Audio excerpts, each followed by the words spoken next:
الحمد لله نحمده ونستعينه ونستغفره ونؤمن به ونتوكل عليه ونعوذ بالله من شرور أنفسنا ومن سيئات أعمالنا من يهده الله فلا مضل له ومن يضلل فلا هادي له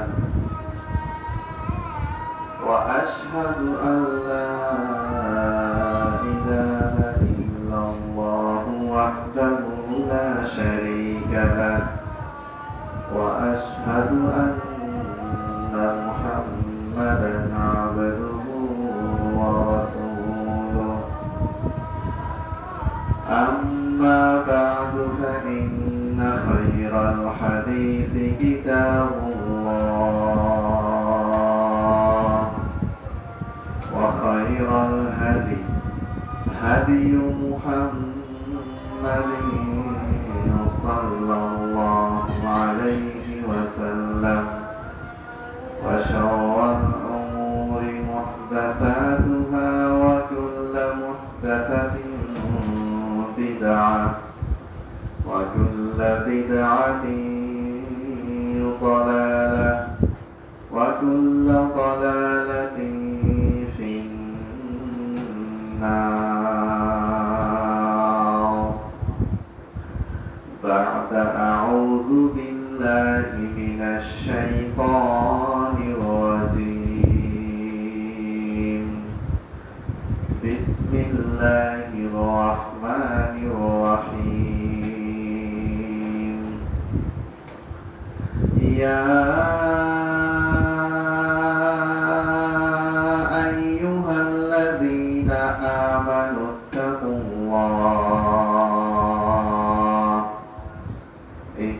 الله حق تقاته ولا تموتن إلا وأنتم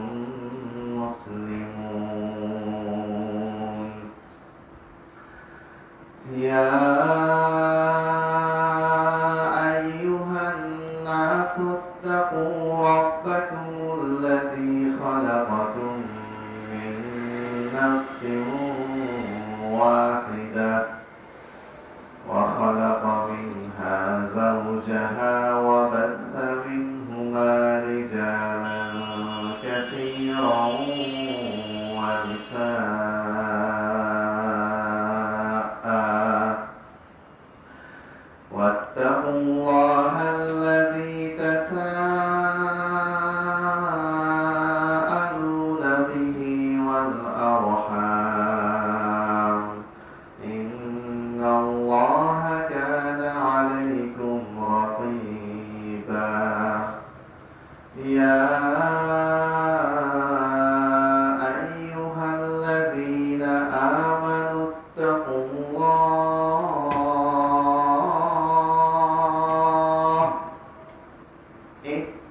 الله وقولوا قولا سديدا يصلح لكم أعمالكم ويغفر لكم ذنوبكم ومن يطع الله ورسوله فقد فاز فوزا عظيما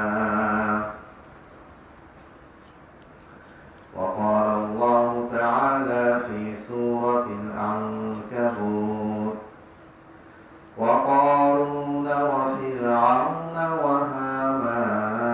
وهامان ولقد جاءهم موسى بالبينات فاستكبروا في الأرض وما كانوا سابقين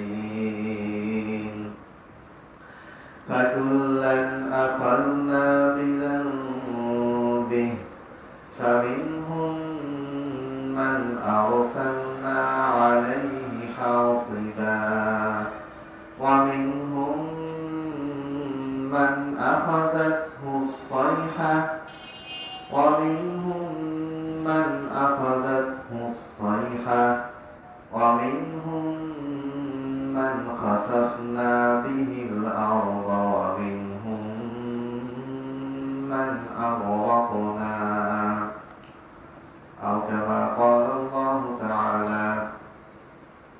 وقال النبي صلى الله عليه وسلم سباب المسلم فسوق وقتاله كفر। সমস্ত প্রশংসা মহান আল্লাহ রাব্বুল আলামিনের জন্য। লাখো কোটি দরুদ ও সালাম বর্ষিত হোক সর্বশেষ নবী, সর্বশেষ রাসূল, সর্বশ্রেষ্ঠ মানব, সর্বশ্রেষ্ঠ মাখলুক, সর্বশ্রেষ্ঠ হেদায়েতের পথ প্রদর্শনকারী বিশ্বনবী মুহাম্মদ সাল্লাল্লাহু আলাইহি ওয়াসাল্লাম। আল্লাহুম্মা সাল্লি আলাইহি আল্লাহুম্মা বারিক আলাইহি। সম্মানিত উপস্থিতি, পরপর দুইটি জুমা আমি এই মসজিদে থাকিনি। তার মধ্যে 20 তারিখে যে জুমা হয়েছিল, অর্থাৎ গত জুমার আগের জুমা, এই জুমায় আমার মাদারীপুরে খুতবা থাকায় মাদারীপুরে গিয়েছিলাম। কিন্তু পরবর্তীতে খুতবা দিয়ে যখন আমি বের হব তখন জানতে পারলাম পরিস্থিতি খুব খারাপ, যার কারণে বাস ট্রাক সব বন্ধ। এরপরে পুরো সপ্তাহই আমাকে ওখানে থাকতে হয়েছে। তারপরে গত জুমার খুতবা দেওয়ার পরে আমি বাসে চলে এসেছি। তো এখানে অনেকগুলো বিষয়, সেটা হচ্ছে যে একটা স্বাধীন দেশে আমরা বসবাস করি। বলা হয় যে এই দেশটা 1971 সালে যুদ্ধ করে স্বাধীন হয়েছে। বলা হয় যে এই দেশে নাকি সরকার আমাদেরকে নিরাপত্তা দিয়েছে, কিন্তু বাস্তবে আমরা এখন দেখতে পাচ্ছি যে আমাদের জীবনের কোনো নিরাপত্তা নাই। আমরা কখন কোথায়, জানুয়ারির মাসের এই বছর জানুয়ারির 5 তারিখে আমি ওই বাইরে খুতবা দিতে গিয়েছিলাম। 6 তারিখে খুতবা দিয়ে যখন আমি ব্যাক করছিলাম শহীদপুরের উদ্দেশ্যে, তখন আমি যে ট্রেনে বসেছিলাম সেই ট্রেনের পিছনের ট্রেনেই জানুয়ারি মাসের 6 তারিখে ঘটনা, সেই ট্রেনে আগুনে পুড়িয়ে দেওয়া হয়। সেই ট্রেনের নাম ছিল বেনাপোল এক্সপ্রেস। সেখানে অনেক মানুষ মারা যায় এবং অসংখ্য মানুষ আগুনে পড়ে হতাহত হয়। তাহলে বোঝা যাচ্ছে যে আমরা যেটাকে স্বাধীন মনে করছি, এই স্বাধীনতা আসলে মুখেই স্বাধীনতা, বাস্তবে আমরা এখনো স্বাধীন হতে পারি না। 1971 সালে রক্ত দিয়েছে, সেই রক্ত দিয়ে কি লাভ হলো যদি এখনো আমাদেরকে রক্ত দেওয়া লাগে? যাই হোক, কথাবার্তা অন্যদিকে চলে যাচ্ছে। বর্তমানে আমরা এমন একটা পরিস্থিতি পার করছি, যেই পরিস্থিতিতে নিজের ঘরের ভিতরে গুলি এসে আপনাকে আহত করবে, নিহত করবে, আপনি এখানে কিছুই বলতে পারবেন না। উল্টা আরো যারা খুন করে বেড়াচ্ছে, যারা খুন করতেছে, যারা প্রকাশ্যে গুলি করে মানুষ মারছে, তাদের পক্ষে সরকার কথা বলতেছে। আর যারা নিহত হচ্ছে তাদেরকে উল্টা আরো বেশি বেশি হয়রানি করা হচ্ছে। যারা আহত হচ্ছে তাদেরকে হয়রানি করা হচ্ছে, এবং যে খুন করেছে সেই খুনের জায়গায় অন্য আরেকজন নিরপরাধ ব্যক্তিকে খুনের অপরাধে ফাঁসানো হচ্ছে। রংপুরে আবু সাইদ নামে একজন, যিনি বেগম রোকেয়া বিশ্ববিদ্যালয়ের ছাত্র, তাকে প্রকাশ্যে পুলিশ গুলি করে হত্যা করেছে। এবং এই হত্যাকাণ্ড বাংলাদেশের মানুষ তারা ভিডিও তো করেছে, ইন্টারন্যাশনাল মানে যত চ্যানেল আছে, বিবিসি, সিএনএন, আল জাজিরা, সবাই এটা ভিডিও করেছে। কে গুলি ছুড়েছে সেটাও স্পষ্টভাবে দেখা গিয়েছে। অথচ আমরা দেখতে পেয়েছি রংপুরের আরেকটি কম বয়স্ক একটি ছেলে, তার নাম মাহিম, এই ছেলেটাকে ধরা হয়েছে এই ছেলেটা নাকি আবু সাইদকে গুলি করেছে। নাউযুবিল্লাহি মিন যালিক। আল্লাহ তাআলা এই ধরনের অন্যায় অত্যাচার সহ্য করেন না। এর কঠিন পরিণতি অবশ্যই অবশ্যই আমাদের সামনে দেখা দিবে এবং আমরা এই পরিণতি দেখতে পাবো। যারা এই খুনের সাথে জড়িত, যারা অন্যায়ভাবে মানুষকে খুন করে, যারা অন্যায়ভাবে মানুষের উপর জুলুম করে, সে যত বড় পাওয়ারফুল হোক, সে জাতিসংঘের মহাসচিব হোক না কেন, গোটা বিশ্বের সবচেয়ে বড় ক্ষমতাশীল ব্যক্তি হোক না কেন, বাংলাদেশের সবচেয়ে বড় ক্ষমতাশীল ব্যক্তি হোক না কেন, তার অবশ্যই অবশ্যই তার জন্য চূড়ান্ত শাস্তি আল্লাহ তাআলার পক্ষ থেকে নির্ধারিত। এবং আমাদের জীবদ্দশায় সে তার নিজের জীবদ্দশায় তার এই চূড়ান্ত পরিণতি সে ভোগ করবেই করবে। আল্লাহ নবী সাল্লাল্লাহু আলাইহি ওয়াসাল্লাম বলেছেন, সিবাবুল মুসলিমি ফুসুকুন, একজন মুসলমানকে গালি দেওয়া ফাসিকি কাজ, হারাম কাজ। ওয়া কিতালুল কুফর, আর মুসলমানের লড়াই করা, মুসলমানকে হত্যা করা, এটা হচ্ছে কুফরি কাজ। কেউ যদি এই কাজটা করে, করার পরে সে যদি মনে করে কত বড় বাহাদুরি করলাম, তাহলে সে ইসলাম থেকে খারিজ হয়ে গিয়েছে, সে কাফের হয়ে গিয়েছে। আল্লাহ তাআলা কোরআনে বলেছেন, মান কাতালান নাসা ফাকাআন্নামা কাতালান নাসা জামিআ, কেউ যদি একটা ব্যক্তিকে যদি হত্যা করে, তাহলে সে যেন গোটা পৃথিবীর সমস্ত মানুষকে হত্যা করলো। ওয়ামান আহইয়াহা ফাকাআন্নামা আহইয়ান নাসা জামিআ, আর কেউ যদি একজন ব্যক্তিকে যদি জীবন বাঁচায়, তাহলে সে যেন গোটা পৃথিবীর সমস্ত মানুষকে জীবন বাঁচানো।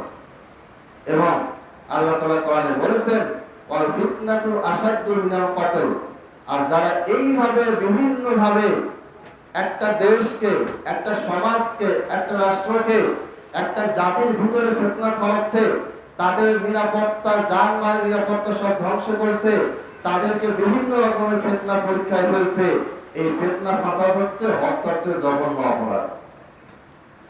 যাই হোক, সম্মানিত উপস্থিতি, বর্তমান পরিস্থিতি সম্পর্কে আপনি আমি সবাই জানি।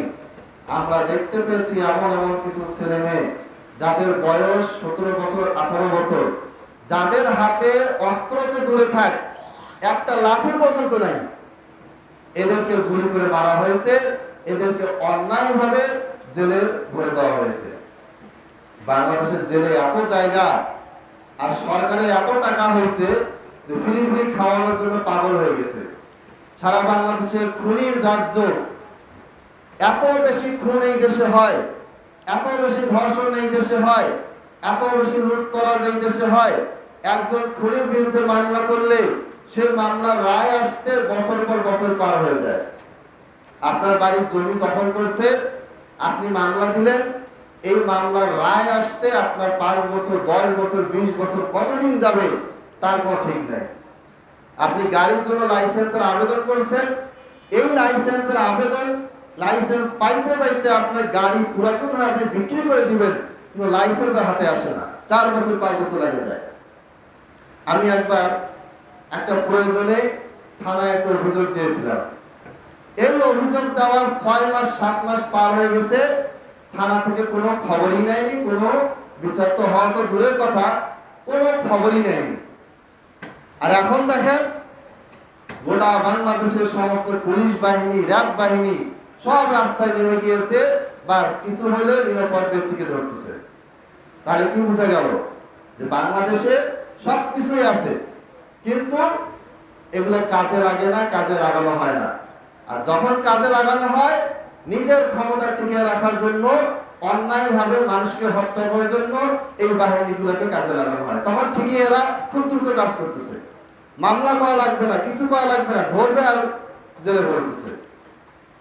এই ধরনের অত্যাচারী শাসক, এই ধরনের জালিম শাসকের ব্যাপারে আল্লাহ তাআলা অসংখ্য আয়াত নাযিল করেছেন। এই ধরনের খুনি শাসক যারা মানুষকে নির্বিচারে অন্যায়ভাবে খুন করে, আপনি যদি আল্লাহর নবী সাল্লাল্লাহু আলাইহি ওয়াসাল্লামকে, কেউ যদি আল্লাহর নবী সাল্লাল্লাহু আলাইহি ওয়াসাল্লামকে গালি দেয়, তাহলে তার বিচার বাংলাদেশে হয় না। কেউ যদি আল্লাহকে গালি দেয়, তাহলে তার বিচার বাংলাদেশে হয় না।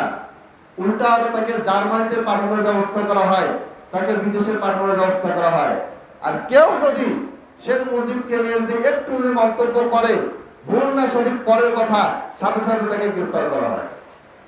বুয়েটের একজন শিক্ষক, তাকে 7 বছরের জেল দেওয়া হয়েছে। তিনি কি করেছেন? তিনি নাকি বঙ্গবন্ধু শেখ মুজিবকে নিয়ে কটূক্তি করেছেন। কোনো কটূক্তি করেন, জাস্ট একটা কথা লিখছে, সরকারের পছন্দ হয় না, সাথে সাথে গ্রেফতার।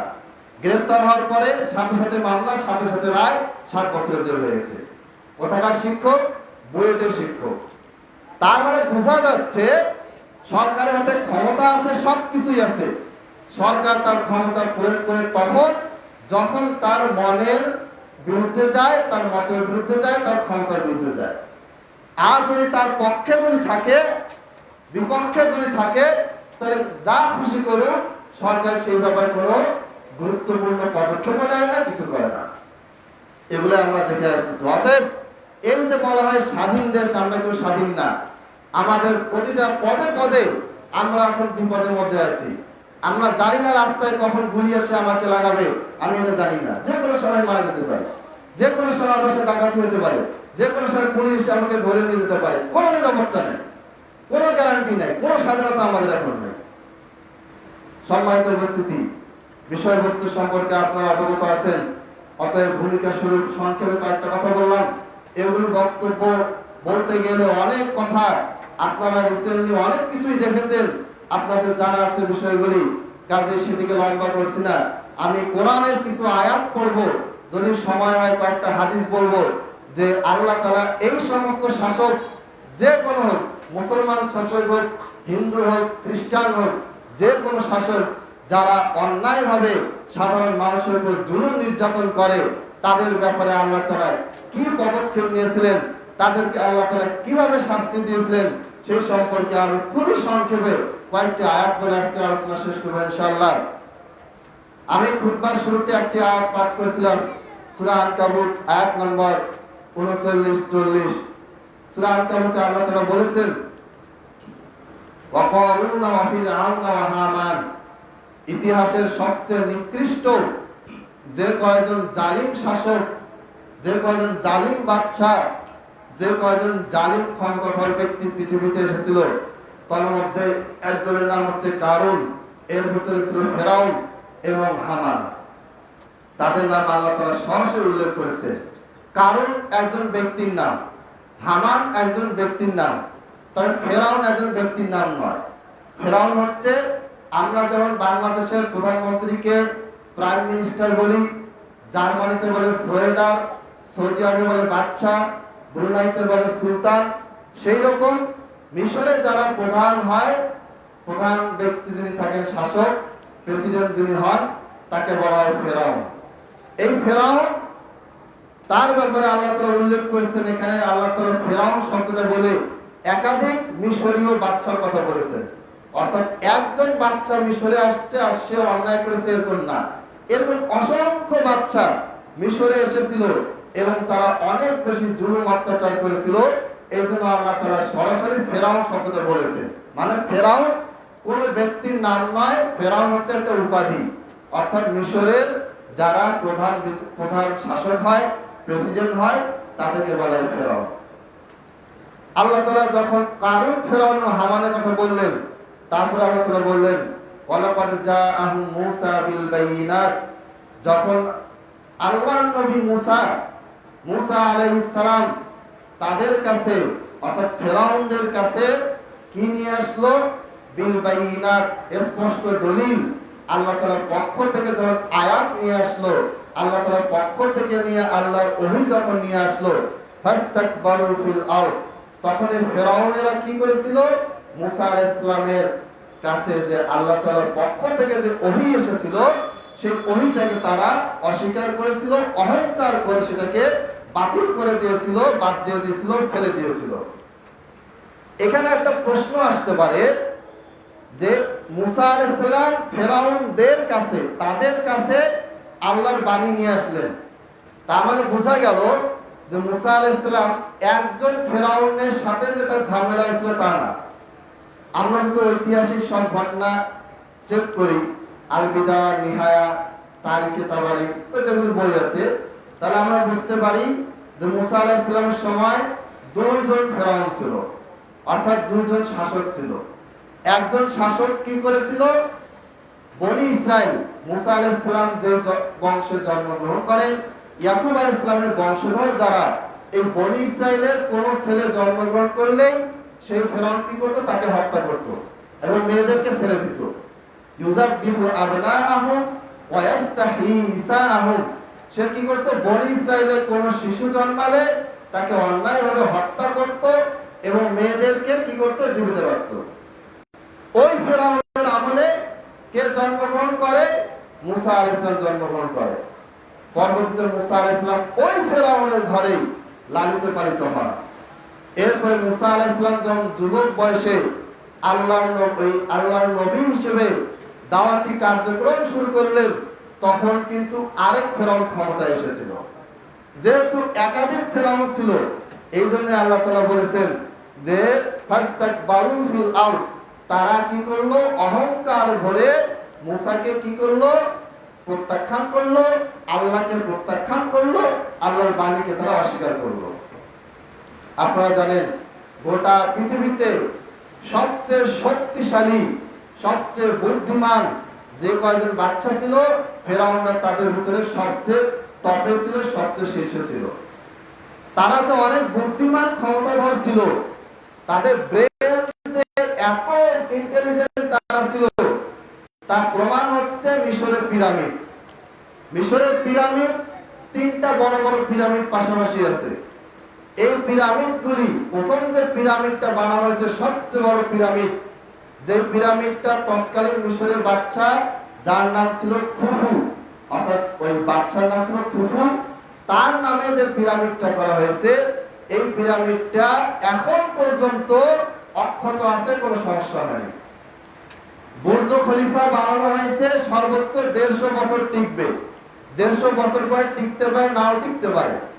টুইন টাওয়ার 110 তলা যেটা ধসে গেল, সেটাও সর্বোচ্চ 150 বছর থাকতে পারে, 150 বছর পরে না থাকতে পারে, ওইভাবে বানানো হয়েছে।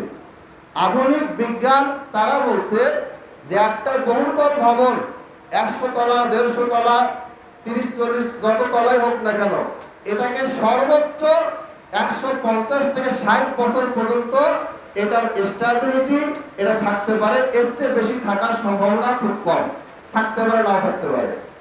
কিন্তু মিশরের পিরামিড সেই 4500 বছর পূর্বে, কেউ কেউ 4500 বলেছেন, কেউ 4000 বলেছেন, যেটাই হোক হাজার হাজার বছর আগে বানানো হয়েছে বিশাল বড় পিরামিড।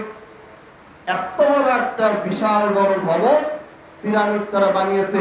এখন পর্যন্ত কত ঝড় গেছে, কত ভূমিকম্প হয়েছে, কত কিছু হয়েছে, রোদ বৃষ্টি, মাটি কম্পন, কত কিছু হয়েছে, এখন পর্যন্ত পিরামিডগুলি কিচ্ছু হয় নাই, একবার অক্ষত ভালো অবস্থানে আছে। এবং তারা, বিজ্ঞানীরা এখনো গবেষণা করে যে তারা কোন প্রযুক্তি দিয়ে কাজটা করেছিল। এখন পর্যন্ত তারা ওই রকম মজবুত শক্তিশালী ভবন নির্মাণ করতে পারে নাই। সবচেয়ে শক্তিশালী ভবন কি, বুর্জ খলিফা, সবচেয়ে উঁচা, কয় বছর টিকবে, সর্বোচ্চ 150 বছর, এরপরে টিকবে না। তাহলে বোঝা গেল যে মিশরি বাচ্চা, তাদেরকে আল্লাহ যে ব্রেন দিয়েছিল, এই ব্রেন ইন্টেলিজেন্স এখন কোন বাচ্চার ভিতরে নেই।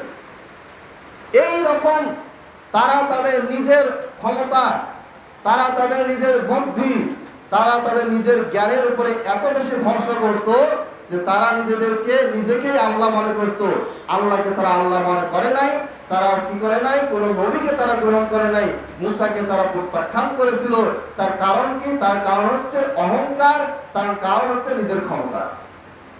এত বড় ক্ষমতাধর ব্যক্তির কোন অস্তিত্ব কি পৃথিবীতে আছে? পৃথিবীতে নাই। পিরামিড তারা কেন তৈরি করেছিল? তারা পিরামিড তৈরি করেছিল যে আমি মারা যাব, আমি মারা যাওয়ার পরে এই পিরামিডের ভিতরে আমার সবকিছু আমাকে দেওয়া হবে। পিরামিডটা যখন তৈরি করা হয়েছে, বাচ্চা ফেরাউনকে যখন, এই পিরামিড কিন্তু বিশাল বড় একটা কবর, এই কবরে যখন ফেরাউনকে রাখা হলো, তখন কি করা হলো, ফেরাউনের থাকার জন্য সোনা দানা, খাবার দাবার, এরপরে দাস দাসীকে হত্যা করে সেখানে রাখা হলো, যে ফেরাউন মৃত্যুর পরে আবার জীবিত হবে, জীবিত অবস্থায় সে যেন এই দুনিয়াতে যেমন সে সাম্রাজ্য চালাইছে, ওই বিশাল পিরামিডের ভিতরেও সে যেন ওইভাবে দুনিয়াতে যেভাবে সুখে আরামে ছিল, ওইখানে যেন সে ওইভাবে আরামে সুখে থাকতে পারে, এটা তারা মনে করত। এবং সর্বপ্রথম সারা পৃথিবীতে কিভাবে অমরত্ব পাওয়া যায়, কিভাবে সারা জীবন বেঁচে থাকা যায়। আপনারা মাইকেল জ্যাকসনের নাম অনেকে শুনেছেন। মাইকেল জ্যাকসন 200-300 বছর কিভাবে বেঁচে থাকা যায় এটার জন্য খুব চেষ্টা করেছে। সবচেয়ে নামকরা ডাক্তারকে দিয়ে প্রত্যেক দিন শরীরে চেক আপ করতো। প্রতি মিনিটে ঘন্টায় তার শরীরে কি হচ্ছে, একটু মাথা ব্যথা হয়েছে, জ্বর হয়েছে, শরীর একটু গরম লাগতেছে, সর্দি লাগছে, কি হয়েছে না হয়েছে, প্রতি সেকেন্ডে মুহূর্তে তার চেক আপের জন্য গোটা বিশ্বের সবচেয়ে নামকরা ডাক্তারদের ভিতরে নামকরা ডাক্তার তার সাথে সবসময় থাকতো। কেন? যে আমি প্রতিটা সেকেন্ড মুহূর্তে যদি আমি সুস্থ থাকি, খুব উন্নত মানের ঔষধ যদি আমি খাই, খুব উন্নত মানের চিকিৎসা যদি আমি নেই, তাহলে আমি 500 বছর 600 বছর অনেকদিন বাঁচবো। বাস্তবে কি হয়েছে? 2009 সালে মাত্র 52 বছরে সে মারা গেছে। কিভাবে মারা গেছে এটা আজও রহস্য। তো ফেরাউন, সর্বপ্রথম ফেরাউনদের ভিতরে এই চিন্তা ভাবনা আসছিল যে তারা আজীবন বেঁচে থাকবে। তা আজীবন কি বেঁচে ছিল? আজীবন তো বেঁচে থাকা দূরে থাক, তারা যে মারা গেছে, তারা যে কোথায় আছে, একটা চুলেরও কোনো অস্তিত্ব পাওয়া যায় না। যাই হোক, এরপরে আল্লাহ তাআলা কি বলছেন আমি বলতে চাচ্ছি, ওই পাওয়ারফুল শাসকের তুলনায় ফেরাউনদের যে ক্ষমতা ছিল তার কাছে আমাদের সরকার এরা কিছুই না, শূন্য, জিরো। এত বড় পাওয়ারফুল ব্যক্তি যদি, যে পিরামিড ওই সময় তৈরি করেছিল, এই পিরামিড মাত্র 20 বছরে তৈরি করা হয়েছে, 4.5 থেকে 5,000 মিস্ত্রি রেগুলার কাজ করেছে, এবং এক একটা পাথর কয়েকশো টন, মানে কি বিশাল ওজনের এক একটা পাথর। এগুলা তো আমরা এখন মেশিন দিয়ে ব্লক তৈরি করি, তারা এই পাথরগুলিকে কেটে বিশাল বিশাল ব্লক তৈরি করেছে। এই ব্লকগুলো আবার এই বিশাল যে পিরামিড একবারে নিচ থেকে উপর পর্যন্ত তারা এটাকে সাজাইছে এবং বসাইছে ঠিক মতো। কোন ব্রেন তাদের ছিল! আজকের প্রযুক্তি এখন পর্যন্ত ধরতে পারে নাই তারা কিভাবে কাজটা করলো। এই প্রায় 400-500 ফুট উপরে এত বিশাল ওজনের পাথর তারা কিভাবে তুলছে। কাল্পনিক ভাবে বলা হয় যে এইভাবে তুলছে, এইভাবে তুলছে, কিন্তু আসলে কিভাবে তারা কাজটা করছে এটা আজ পর্যন্ত আমার সঙ্গে অজানা। এত বড় পাওয়ারফুল ক্ষমতাধর ব্যক্তি, এত বড় বিশাল শক্তিশালী ফেরাউনকে আল্লাহ তাআলা কিভাবে ধ্বংস করেছেন? আল্লাহ তাআলা বলছেন ফাস্তাকবারু ফিল আরদ, তারা জমিনে অহংকারের সাথে আল্লাহ তাআলাকে অস্বীকার করেছে, কুফরি করেছে। এরপরে ওমা কানু সাবিকিন, এরপরে আল্লাহ তাআলা বলেছেন ফাকুল্লান আখাযনা বিযামবি, অতঃপর এক পর্যায়ে তাদের পাপ, তাদের জুলুম যখন বাড়তে বাড়তে সীমানার বাইরে চলে গেল, ফাকুল্লান আখাযনা বিযামবি, তখন আমি তাদের পাপের জন্য তাদেরকে পাকড়াও করলাম, তাদেরকে আমি ধরে ফেললাম। কিভাবে আল্লাহ ধরেছেন সেটাও আল্লাহ বলেছেন ফামিনহুম মান আরসালনা আলাইহি হাসিবা, আমি তাদের উপরে আকাশ থেকে পাথরের বৃষ্টি বর্ষণ করলাম, ছোট ছোট পাথর। আরসালনা আলাইহি হাসিবা, চিন্তা করেন আপনার মাথায় যদি আকাশ থেকে লাখ লাখ কোটি কোটি পাথর যদি পড়ে, পুরা সৈয়দপুর চোখের পলকে, পুরা বাংলাদেশ চোখের পলকে মাটির সাথে ধুলায় মিশে যাবে। কোন শক্তি, কোন পাওয়ার এটা সম্ভব নয়। আল্লাহর আযাবকে সে কন্ট্রোল করবে, এটাকে সে বাধা দেবে পারবে না। আল্লাহ তাআলা তো এইভাবে আযাব দেয় না, কিন্তু যদি আল্লাহর একটা আদেশে যদি গোটা বাংলাদেশ যদি এখন ডুবিয়ে দেওয়া হয়, বাংলাদেশের কোন ব্যক্তি কোনো কিছু করতে পারবে না। গোটা পৃথিবীর সমস্ত উদ্ধার বাহিনী, নৌবাহিনী আর সেনাবাহিনী এরা আসেও যদি বাংলাদেশকে ডুবানো থেকে যে বাঁচাতে চায়, বাঁচাতে পারবে না। এর অনেক উদাহরণ গেছে। এই যে ফেরাউন সম্পর্কে আমি এত কথা বললাম, এত পাওয়ারফুল ব্যক্তি, এত ক্ষমতাধর ব্যক্তি, যারা ওই সময় যা করেছে আজ পর্যন্ত 4,500 বছর পরও আজ পর্যন্ত আধুনিক বিজ্ঞান সেটা করতে পারে নাই। করতে তো পারে নাই, তারা কিভাবে করছে সেটাও বের করতে পারে নাই। এত ক্ষমতাশীল ব্যক্তিকে, এত পাওয়ারফুল সাম্রাজ্যকে আল্লাহ তাআলা কিভাবে ধ্বংস করেছেন? ফামিনহুম মান আরসালনা আলাইহি হাসিবা, এদের কাউকে কাউকে আমি প্রস্তর পাথরের বৃষ্টিতে আমি এদেরকে কি করেছি? ধ্বংস করেছি। তাদের উপর আমি আকাশ থেকে কি প্রেরণ করলাম? পাথর নিক্ষেপ করলাম। এটা হচ্ছে দুনিয়ার শাস্তি। কবরে যাওয়ার পরে পরকালের শাস্তি তো আছে, ওটা তো আল্লাহ তাআলা এখানে বলেনি। এরপরে ওয়ামিনহুম মান আখাযাতহু সাইহা, আর কিছু কিছু অন্যায় অত্যাচারী এই ফিরআউনদেরকে আল্লাহ তাআলা কিভাবে ধ্বংস করেছেন? এমন তীব্র চিৎকার, উপর থেকে এমন আওয়াজ, এমন গর্জন আল্লাহ পাঠিয়েছেন, সেই চিৎকারে তারা মুগ্ধ পড়ে পড়ে ধ্বংস হয়ে গিয়েছে, কিছু করতে পারে না। এবং আমরা জানি আওয়াজ মানুষ সর্বোচ্চ 40 ডেসিবেল পর্যন্ত শুনতে পায়। এর চেয়ে বেশি আওয়াজ হলে কানের পর্দা ফেটে যাবে। আওয়াজ যত বেশি হবে কানের পর্দা ফেটে ভিতর থেকে রক্ত বের হয়ে আপনি মারা যাবেন। সাউন্ড অত্যন্ত ভয়ানক একটা জিনিস। মানুষের কান যতটুকু শ্রবণ করতে পারে, এর বাইরে যত বেশি সাউন্ড বাড়বে তত বেশি তার শ্রবণ শক্তি নষ্ট হয়ে যাবে। সাউন্ড যত বাড়বে তত বেশি তার ব্রেনে আঘাত করবে। সাউন্ড যত বেশি বাড়বে তত বেশি তার শরীরে ক্ষতি হওয়ার সম্ভাবনা বাড়বে। আল্লাহ তাআলা আকাশ থেকে, আসমান থেকে ফেরেশতার মাধ্যমে এমন একটা চিৎকার, এমন একটা গর্জন পাঠালেন, যে গর্জনে ফিরআউন কি হয়ে গেল? ধ্বংস হয়ে গেল।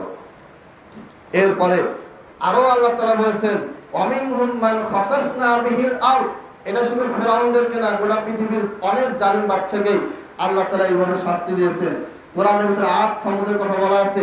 পুরো কোরআনে জালিম বাদশাদেরকে নিয়ে আল্লাহ তাআলা বারবার কথা বলেছেন। কারণটা কি?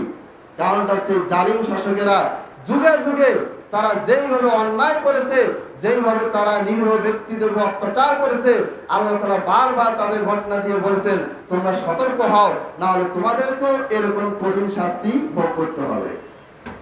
ওয়ামিনহুম মান খাসাফনা বিহিল আরদ, আর অনেক জালিম শাসককে আমি কি করলাম?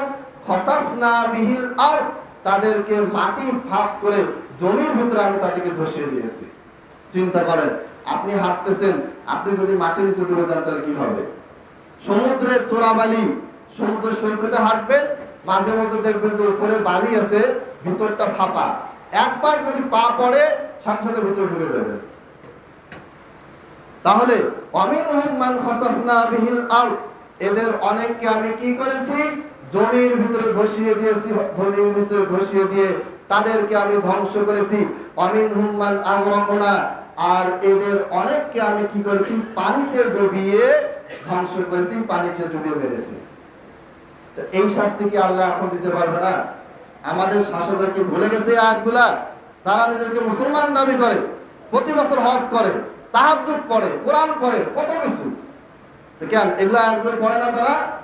আমাদের শাসকরা এই আয়াতগুলো পড়ে না, এই আয়াতগুলো বোঝে না, এই আয়াতগুলোর দিকে তাদের কোনো নজর নেই। যদি থাকতো, যদি আল্লাহর ভয় থাকতো, তাহলে এই সমস্ত জুলুম অত্যাচার থেকে তারা নিজেদেরকে বিরত রাখতো। অন্যায়ভাবে মানুষকে হত্যা করা, অন্যায়ভাবে মানুষের জান নিরাপত্তাকে নষ্ট করা, এই কাজ থেকে তারা বিরত থাকতো। যে কোনো সরকার হোক, আমি এই বর্তমান সরকারের কথা বলতেছি না, এর আগেও যত সরকার এসেছে বাংলাদেশ কখনোই ঠিক মতন চলে নাই। বাংলাদেশ কখনোই, বাংলাদেশের মানুষ স্বাধীনভাবে থাকতে পারে না।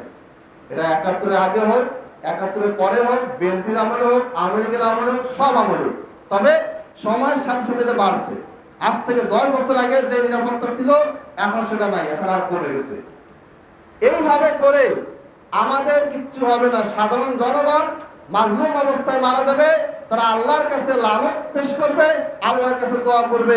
আল্লাহ তাআলার পক্ষ থেকে এই জালিম শাসকদের উপরে এমন কঠিন মুসিবত আসবে, সেই দিন তাদের মান সম্মানও থাকবে না, তাদের কোনো কিছুই বাঁচবে না। তাদের দুনিয়া তো পরকালে তো আছেই, দুনিয়া তো তাদেরকে লাঞ্ছিত হওয়া লাগবে, পরকালে হিসাব তো সেটা তো বাকি থাকবে। আল্লাহ তাআলা এরপর আরেকটা কথা বললেন, ওমা কানা আল্লাহু লিয়াযলিমাহুম, আর আল্লাহ তাআলা নিজ থেকেই তাদের উপরে কোনো জুলুম করে না। এই যে শাসকদেরকে কাউকে জমিনে ধসিয়ে হত্যা করা হলো, কাউকে আকাশ থেকে পাথরে বৃষ্টি দিয়ে ধ্বংস করা হলো, কাউকে পানিতে ডুবিয়ে মেরে ফেলা হলো, কাউকে তীব্র চিৎকারের মাধ্যমে ধ্বংস করা হলো, এটা কি আল্লাহ তাআলা নিজ থেকে করেছেন? না। ওমা কানা আল্লাহু লিয়াযলিমাহুম, ওয়ালাকিন কানু আনফুসাহুম ইয়াজলিমুন, বরং তারা নিজেরাই নিজেদের উপর জুলুম করেছে। তার শাস্তি স্বরূপ আল্লাহ তাআলা এই শাস্তিগুলি পাঠিয়েছিল। মনে রাখবেন, প্রথমে একটা আয়াত বলেছি যে কেউ যদি একটা ব্যক্তিকে হত্যা করে তাহলে সে সমগ্র মানুষকে কি করলো? হত্যা করলো। আর যেই ব্যক্তি সারা জীবন ধরে পা থেকে মাথা পর্যন্ত খুনের রক্ত ভরে আছে, এই ব্যক্তি তাহলে কি হবে? যেই সরকার উঠতে বসতে নিয়েও মানুষকে অন্যায়ভাবে গুলি করে হত্যা করে, সেই সরকারের কি দশা হবে আল্লাহ তাআলার কাছে? তারা কি জবাব দিবে? কোনো জবাব দিতে পারবে না। এই দুনিয়াতেও তাদের লাঞ্ছিত হওয়ার সময় আসতেছে, পরকালেও তাদেরকে লাঞ্ছিত হতে হবে। কেউ তাদেরকে বাঁচাতে পারবে না। যতই ইবাদত করুন, আপনি যদি কারো ক্ষতি করেন, আপনি যতই ইবাদত করেন, যেই ব্যক্তিটার ক্ষতি আপনি করছেন, সেই ব্যক্তিটা যতদিন আপনাকে ক্ষমা করবে না, ততদিন পর্যন্ত আপনি জান্নাতে যেতে পারবেন না। প্রত্যেক বছর হজ করেও লাভ নাই, তাহাজ্জুদ পড়ে কপালে কালো দাগ ফেলেও লাভ নাই। আপনি যদি মানুষের 1 টাকা মেরে খান, আপনি যদি অন্যায়ভাবে কাউকে একটা থাপ্পড় মারেন, এই থাপ্পড় মারার কারণে সে যদি আপনাকে ক্ষমা না করে, আপনার সারা জীবনের সমস্ত আমল 100 বার কোরআন খতম দেন, 1000 বার কোরআন খতম দেন, গোটা পৃথিবীর সমস্ত গরিব মানুষকে দান সদকা দিয়ে আপনি বড়লোক করে দেন, গোটা পৃথিবীর সমস্ত ভালো কাজ আপনি করেন না কেন, ওই একটা থাপ্পড় যে অন্যায়ভাবে মেরেছেন, এইটার কারণে আপনার জান্নাতে যাওয়া আটকে যাবে। কারণ আল্লাহ তাআলা বলেছেন, ইয়া ইবাদি ইন্নী হারামতুল যুলমা আলা নাফসি, হে আমার বান্দাগণ, আমি আমার উপরে জুলুম করা হারাম করে দিয়েছি, অতএব তোমরা কেউ কাউকে পরস্পরের উপরে কোন রকম জুলুম করবে না। আল্লাহর নবী সাল্লাল্লাহু আলাইহি ওয়াসাল্লাম বলেছেন, আয-যুলমু যুলমাতুন ইয়াওমাল কিয়ামাহ, কিয়ামতের দিনে জুলুমটা একটা বিশাল বড় অন্ধকার হয়ে সামনে দাঁড়াবে। আপনি জুলুম করেছেন, যত বেশি জুলুম করবেন তত বেশি বিশাল বড় অন্ধকার আপনার সামনে থাকবে, আপনি সামনে কিচ্ছু দেখতে পারবেন না। এই অন্ধকার দেখে আপনি ভয়ে ভীত হবেন, কিন্তু সেদিন বাঁচার কোনো উপায় থাকবে না। আপনি যদি নামাজ না পড়েন, রোজা না রাখেন, হজ যদি না করেন, যাকাত যদি না দেন, কোরআন যদি না পড়েন, আল্লাহ তাআলার কাছে বলবেন যে হে আল্লাহ, সারাটা জীবন ইবাদত বন্দেগীর গাফলতি করছি, তুমি আমাকে ক্ষমা করে দাও, এখন থেকে আমি আর ইবাদত বন্দেগীতে গাফলতি করব না। আল্লাহ তাআলা আপনাকে ক্ষমা করে দিবেন। আল্লাহ গফুরুর রহিম, আল্লাহকে ক্ষমা করে দিবেন।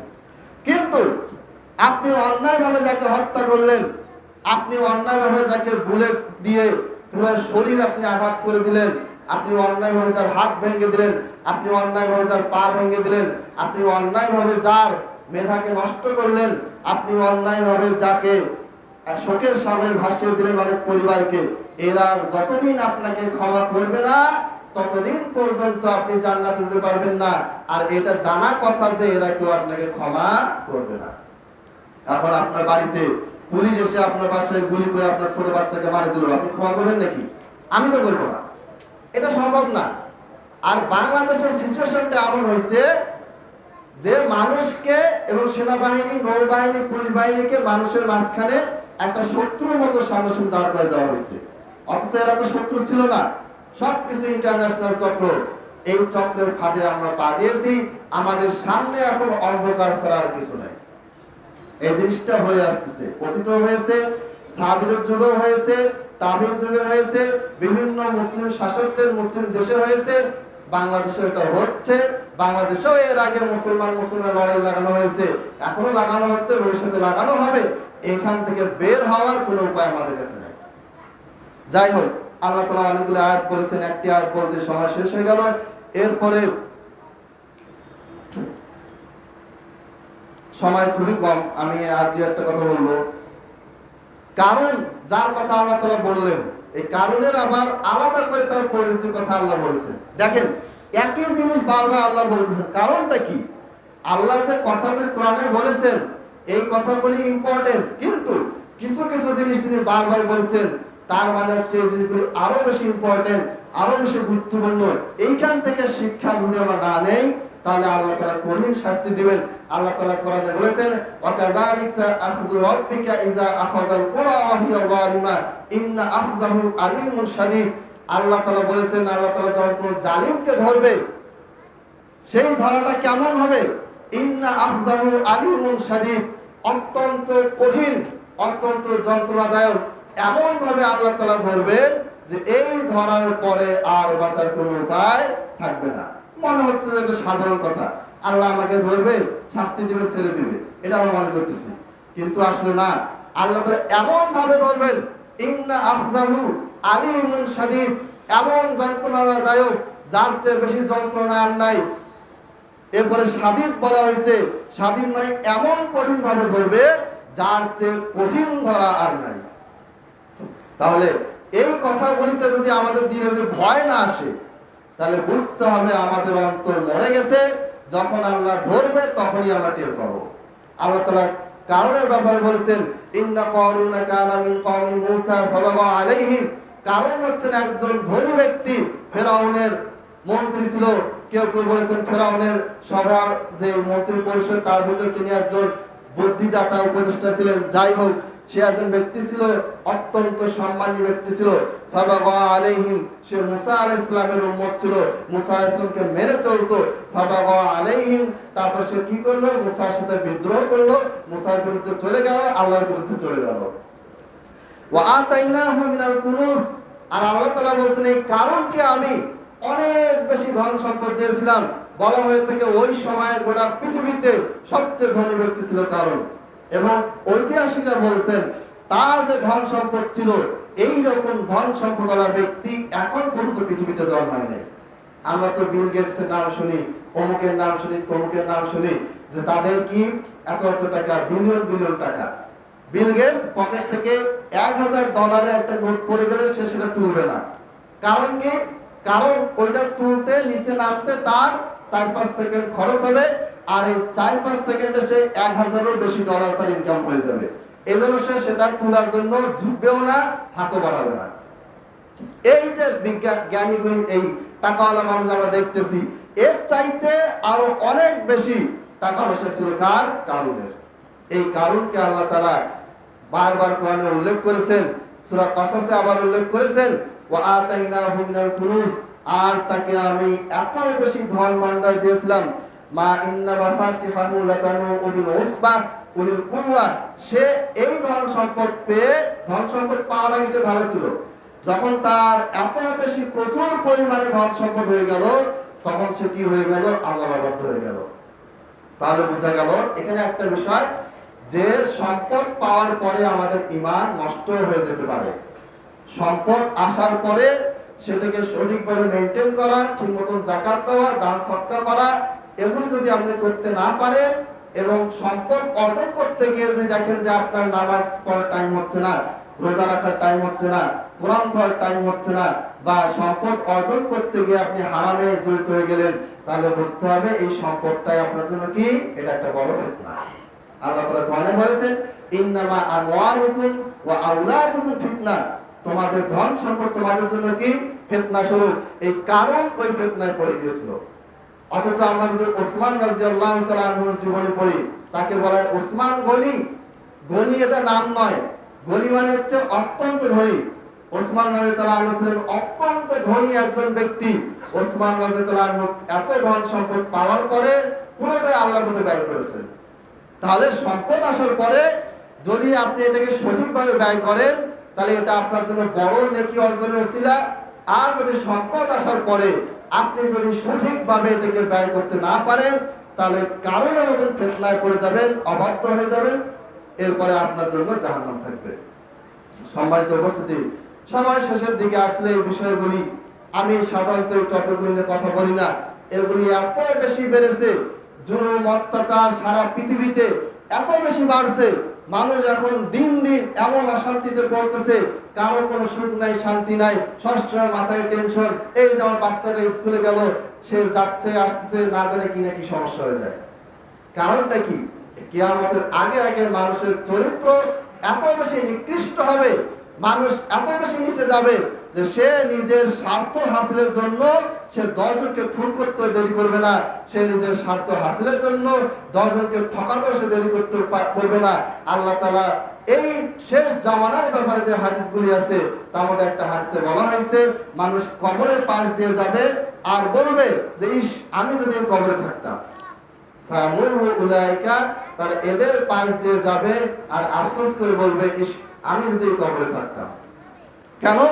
কারণ চারপাশের জুলুম অত্যাচারে অতিষ্ঠ হয়ে সে মনে করবে আল্লাহ তাআলা আমাকে উঠিয়ে নেয় না কেন, কেন আমি বেঁচে আছি? কারণ সে জানে যে একটু পরে যে কোনো সময় আমার ক্ষতি হয়ে যেতে পারে, যে কোনো সময় আমার পরিবারের ক্ষতি হয়ে যেতে পারে।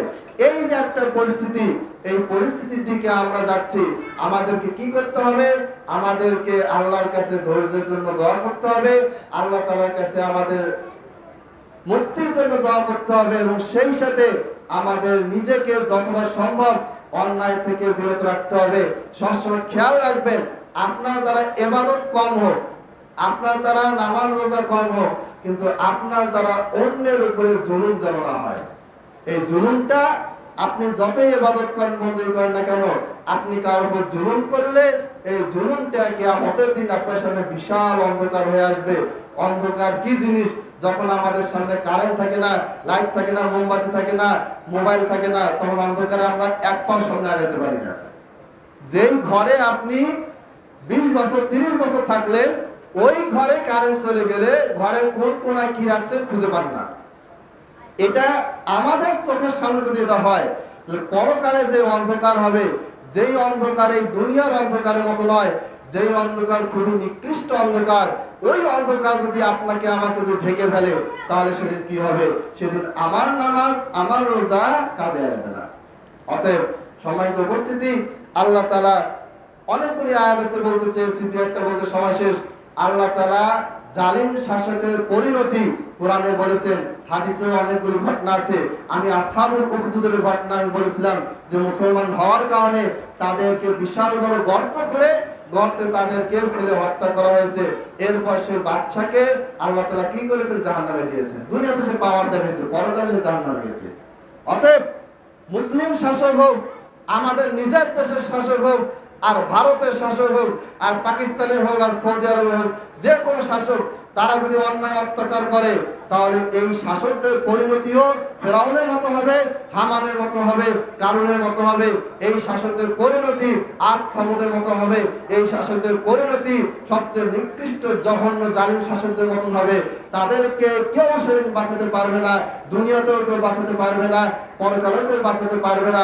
এবং এই শাসকদের এই অন্যায় কাজগুলিকে যারা সাপোর্ট করবে, তাদেরকেও ওই সমস্ত শাস্তি দেওয়া হবে। অতএব কোন সরকার যদি কোনো অন্যায় করে, সেই অন্যায়কে সাপোর্ট দেওয়া যাবে না। আল্লাহ তাআলা আমাদেরকে বুঝার তৌফিক দান করুন। ওয়া আখিরু দাওয়ানা আলহামদুলিল্লাহি রাব্বিল আলামিন।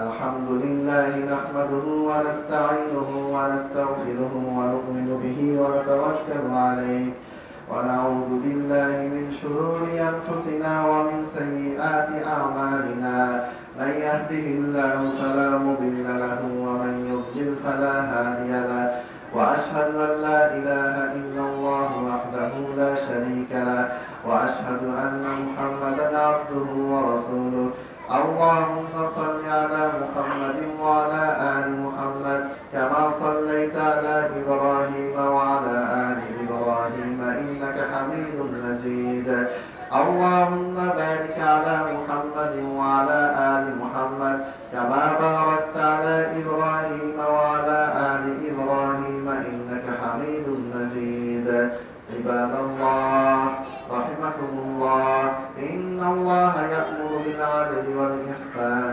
وإيتاء ذي القربى وينهى عن الفحشاء والمنكر والبغي يعظكم لعلكم تذكرون খুতবা শেষের আগে আমরা দোয়া করব আল্লাহুম্মা আকসিরনা আদাদা, হে আল্লাহ তুমি তাদের প্রত্যেককে গুণে গুণে রাখো। সবাই বলেন আমিন। আল্লাহুম্মা আকসিরনা আদাদা, হে আল্লাহ আপনি তাদের প্রত্যেককে গুণে গুণে রাখুন। ওয়াক্তুলহুম বাদাদা, তাদের প্রত্যেককে আপনি গুণে গুণে ধ্বংস করেন। ওয়ালা তুরদি মিনহুম আহাদা, তাদের কাউকে আপনি এই দুনিয়াতে ও পরকালে অবশিষ্ট রাখবেন না, একেবারে ধ্বংস করে দেবেন। আমিন। ইবাদাল্লাহ রাহিমাকুমুল্লাহ ইন্নাল্লাহা ইয়া'মুরু বিল 'আদলি ওয়াল ইহসান ওয়া ইতা'i যিল কুরবা ওয়া ইয়ানহা 'আনিল ফাহশা'i ওয়াল মুনকারি ওয়াল বাগই يعظكم لعلكم تذكرون فاذكروني أذكركم واشكروا لي ولا تكفرون